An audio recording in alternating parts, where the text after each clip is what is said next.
Hello everybody, it's Tuesday, September 5th. Hope you had a great day if you're watching this now, or you'll just see it tomorrow. I'm going to try to start doing a daily video. I've decided that will be best to try to document my experience and how fast it changes. So today what we are starting is trying to go to an appointment for housing or resources that may help me at an organization where I have a caseworker. They texted me last night, so it's important for me to get there. There is a train delay that just happened. I've already left the station I started at this morning, and I'm on the way there. We were supposed to go to Colorado Station, where it was my home station, where when I had my apartment, I was going to do a piece there. I'm deciding to just kind of do that virtually, and I'm already in the mode of talking about home. When you become homeless, after a while, you can no longer predict the next 24 hours as you could when you had a home. For me, now, about 6 hours into the future is about as far as I can go and think with reasonable certainty this is likely to happen, this can or can't get done.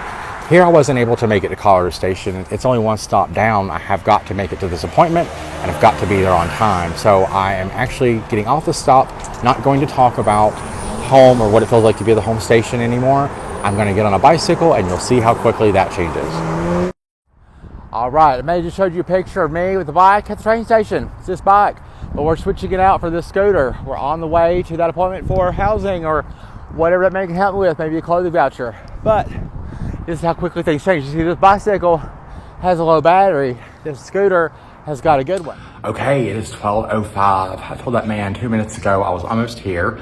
By the train delay, it was going to be 15 to 20 minutes. I wasn't going to get here till 12:37. Now, what did I tell you about? I live about 4 times as fast as you do. 12:37 is, I can't call and reschedule. That is for something people with homes have a luxury of. A friend texted me last night in the evening. If I don't come here as soon as I can, he might say, well, he ain't serious about housing. As I was on the scooter and as I'm live editing this video, I did hurt my leg, and I then was talking about it. So I'm kind of chopping the video up. I'm live editing it. I'm trying to keep it short and under 20 minutes. So basically all I wanted to tell you is when you get in a bicycle wreck and you're homeless, that's a time when you just you're like, oh, I just want to go home. I want somebody to take care of me. But here's the thing, nobody will. Nobody does. You want to go home so bad. That's like one of the times when you just want to go home bad.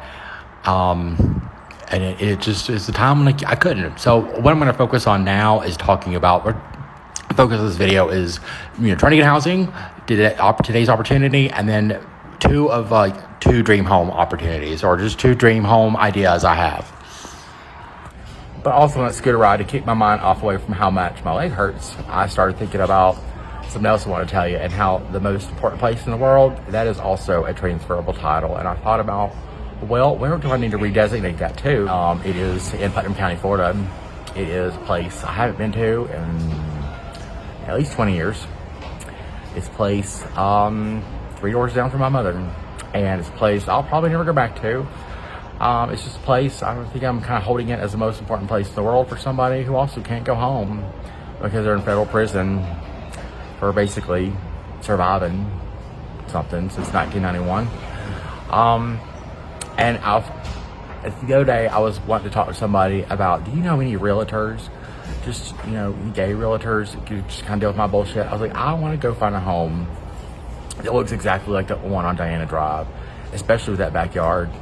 If I could just be in that backyard and that pool again, it would really help. I just want a home that's like that one, probably somewhere like Denver, California. That's kind of what I would like. So segueing right back into the exact present moment, this is just a few minutes later when the case manager, caseworker tells me all he has available is a possibility of a permanent bed at the Salvation Army. What I have heard about the Salvation Army is it is ridden with bed bugs, and there's actually some active crime going on over there. It's not very good. Word on the street is the only word I've heard, and it's very bad. It's kind of like below the homeless shelters I've already stayed at. So I'm going to go over there after I check my mail today. What ends up happening is I got a clothing voucher. I did ask for one, and I got $20. The last time I got $40. Not at Goodwill. This is at the Ark, which is very similar, and someone that helped me along the way, my friend Zach, he used to work there. So I'm still looking forward to going. It's just I've got 20, not 40. Also, what's important to kind of know here is he tells me I need to be there before 4 p.m.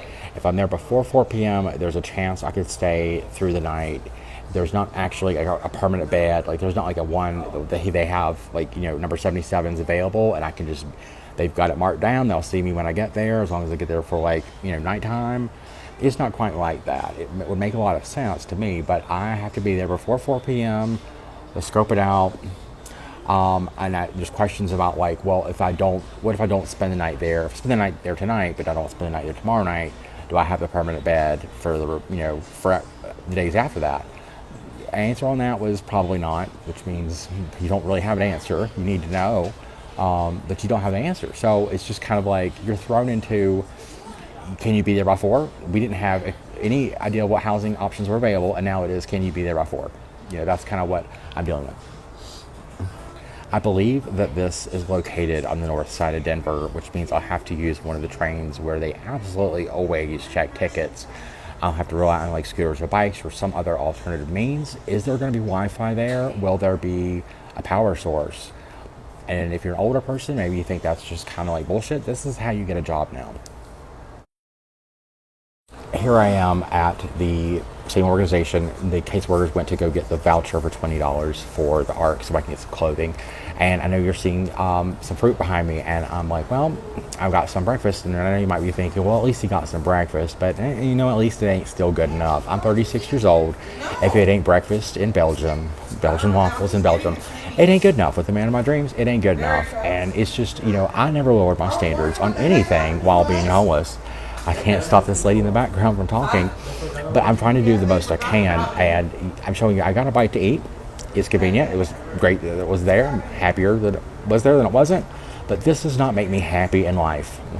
You need to understand that's the difference. My mother went around the world. My father's been everywhere he wants to go. I have to live this way, and so I remember back last fall, I told somebody who knows the man of my dreams, I said, I told him his name. I was like, I want to have Belgian waffles in Belgium with him. And he was 50 years old, this other guy. He was like, that's the one, huh? And he kind of remembered that I hadn't lost sight of what I want. Right before leaving this place, I had to absolutely charge the phone. That's what the circle in the top right is for. I'm already at 57%, even though this is a technically new iPhone 12 mini. I need a new battery. It got wet. I can never replace the battery. Well, I have to go in for diagnostics, but it's looking less and less likely. I still don't have a case for the phone, but I have to have this phone to keep me going. I've got to have a way to communicate back with the people I'll probably be spending the night with when I don't end up staying at the Salvation Army. I know there's bed bugs and there's crime. It doesn't seem like it's going to be worthy of going over there, but I'm going to go over there anyway, just check it out. Also, I made a dental appointment while I was here. Now, the lady wanted to try to get me in at 3 p.m. and it was like almost trying to like just tell the dentist to have me at 3. And I was like, I actually can't. I mean, it's nice that she was wanting to be urgent with me, but it's just like, well, it was an option today, but I can't do it right now. I've got to go kind of follow this housing track. And I will also just tell you, the caseworker was like, well, we're going to send an email to our housing specialist. I was like, well, I've been homeless for 363 days. How come this hasn't been done before? And it hasn't been done before because it hasn't been done before with them. It's waiting on people to get back from vacation. It's staff changes. It's everything that people with homes go through. Us people without homes, when that is what you're taking care of, we still have to survive through all those things. As I'm doing this voiceover, I'm already on another bus. I've already thrown away the apple. This moment is already gone. But what I'm thinking about, the reason I wanted to include it is, did you notice how the caseworker was like, can you be there by 4? And then the dental appointment lady, like 2 seconds later, it was like, let's do it at 3. People, when you're homeless, it is great that they are urgent. That is very appreciated. But also, they're just trust that it's happened.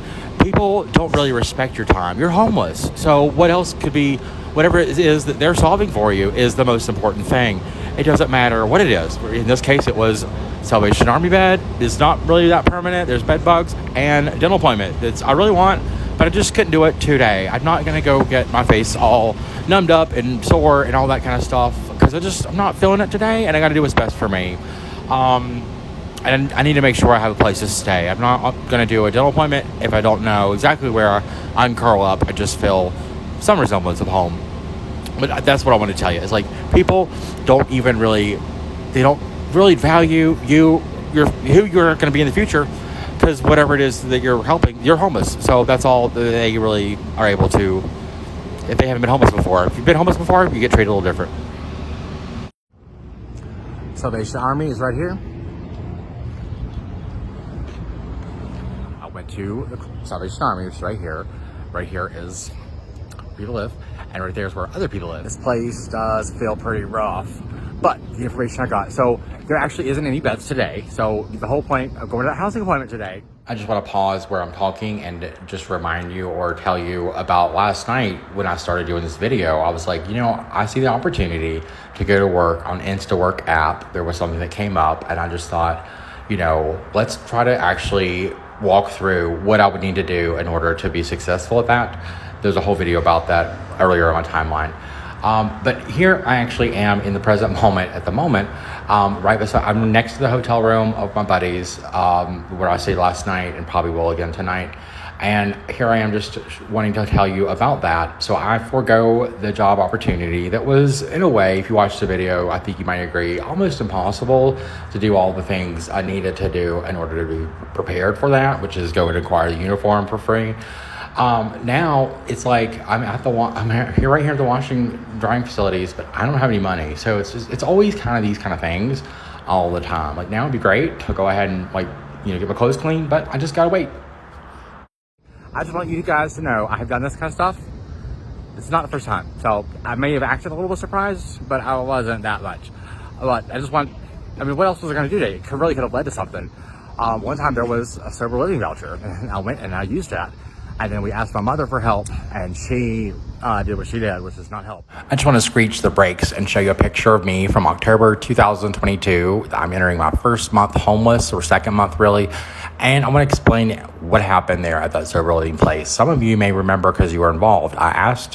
Here's what happened. I got back from North Carolina because the hospital said, you have this eviction court hearing thing with your apartment. You need to go back to Denver. They bought me a bus ticket, and that was the first time I traveled across this country with less than $10 in my pocket.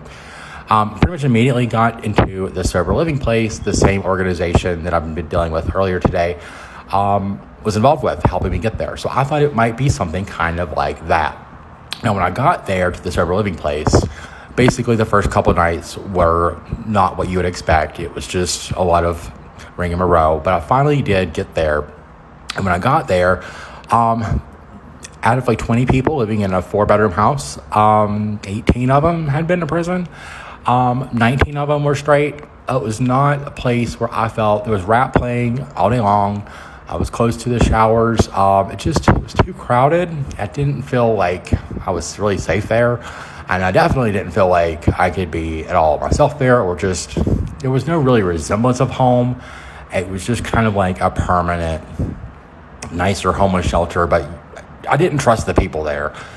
All the while, I was also asking people to email my mother and say, can you help? Because I'm already in kind of a treatment facility and I'm a homeless. This is a great option. At the time, I was experiencing my memories of it now. And it was just kind of like I was in Aurora. What happened was I didn't know how long the voucher was for, and I thought I had just a few more days there. So we emailed my mother. Many people, over 20 people, emailed my mother and said, Nathan has done everything he can do to put himself in the best spot. Can you please be part of this and help him stay there and, just get better. My mother decided that it was a waste of time for people to be emailing her. And right after that, I just made up the decision. I'm going to leave this sober living house. This is not really benefiting me much enough to actually, I just wasn't making progress there. And so I decided to leave, and I actually to this day still have no regrets about leaving it. It just wasn't the place for me, which also influenced my decision to not go to rehab, which I've talked about in the last video. So there you go. I learned what is it like the lay of the land over here, and it looks like this. I really shouldn't be doing a video, but I'm just kind of daredeviling it. I'm not coming back here tonight. There's not any beds available. There's no reason to come back here tonight. What she told me was you can get a permanent bed. If you are here before noon, they show up about 11 a.m. to sleep that night.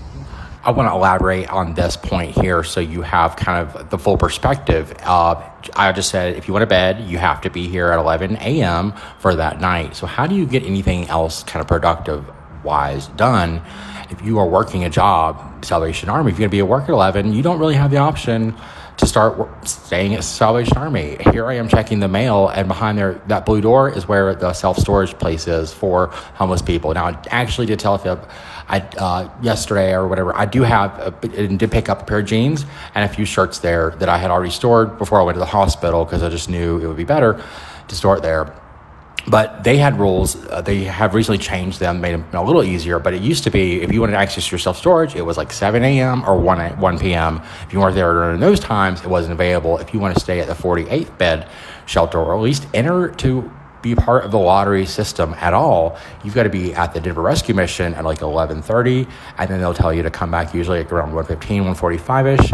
And then they told me one day to come back like at 3:45. Well, I was at the library, and like when you have all these parameters of only things can happen at these specific times, and like that Denver Rescue Mission 48th bed, which took me over a year to get, and I lost in like 3 or 4 days because I went back to work. You're there at the time that they tell you to be there, and then they tell you to come at another time. It's just all about control, and it's just kind of like you never really can play by all these rules and get done what you think you could get done. If you just had a home, this is not a big deal, but like if you're fighting for somewhere to stay at night, you have to be there at 11 a.m. that day of. It's just, you see where I'm going? You have to be here by noon. They don't run out of beds. You can keep your bed if you buy by 5 rules. One of those is like a 9:30 bed check. Over the other place is 8:30 bed check. If you're working, you have to like get your supervisor to fill out a form or something, but you can work at 9:30, which is good because we're close to Pepsi. Okay, so here I am at 7-Eleven, and I was going to redeem my 7-Eleven points for 1 buffalo chicken roller. I went to check to see if they had any first, and they don't have any here. But all I was going to get was 1 buffalo chicken roller. That would be for lunch. That's all I can do for lunch. There is $0 available. The food stamp card did not come in today. It did cost me that bus ticket to come over here and check my mail. I was hoping, God help it, would be here so I could get my Pepsi. It was not available. I used to work right there, like right over there, and we just came from the Salvation Army, which is pretty much just beyond those tall buildings. Now I know you might be thinking kind of like, well, why didn't I push? I took a picture of the girl. I don't know if I put in the video, but she was not really at her desk. She was back there with her music and stuff. Look, why didn't I kind of question her more? My caseworker told me to be there, before 3, and I was. And why didn't I kind of push more on that? Because it wasn't safe. Because I'm the leader of this family, and I took enough of a look to know, as I was doing my video, that it wasn't safe. One other thing that I did today was I did go and check my mail over here on the other side, like in downtown section of Denver. And I never got my SNAP card. The second one I'm waiting after being robbed over the second time since I got out of the hospital, again, less than 30 days ago. What I did actually receive was a surprise, a dividends check from First Community Bank, or it says here bank in New York, Mellon, but it was First Community Bank. And it's something very new. I've never had one of these before. It's probably something my dad did to say that he's helping. Probably knew it wasn't going to be very much, but I did get like $5.70 some cents. And I was like, you know what? I want something Old Millennium to work today. I want to just go cash this check. I want to get Pepsi and a pack of Swisher Sweets. So I'll get my Pepsi even if I didn't get a SNAP card. And it didn't really work out that way because I don't cash checks very much. They charged me $4.50 on a $5.70 cent check, and so I was pretty pissed. I ended up just kind of getting a Pepsi and not getting a Swisher Sweets, and then here's me at the end of the day kind of wrapping up, talking about what I did accomplish. What I did accomplish was finding out that the Salvation bed could I be there before 4. I was there before 4. There weren't any beds anyway, even though he said there would be. There just ain't. I'm gonna have to now go back kind of empty-handed. I wanted to go back with a bag full of food bank food. I've already checked. There ain't no way I can get over there and get my bag of food before 5. I just can't do it. I would like to. I would really like to do it. I get there at 5:03. That's as early as I can get. They'll be closed. They'll be gone home for the day.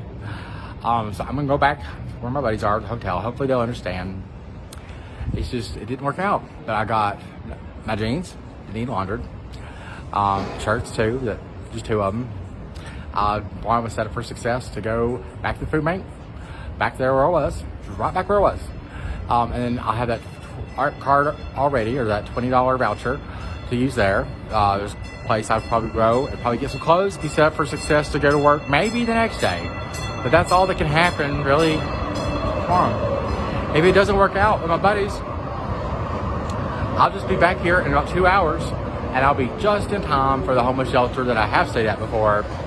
And it won't be pleasant. I won't get much sleep. It'll be just like sleeping when I open, trying to not get raped. Last thing of the day, that right there, that building is my favorite place to live in Denver because it overlooks Union Station and everything. That would be, if I could live anywhere, it'd be right there because you can just see everything.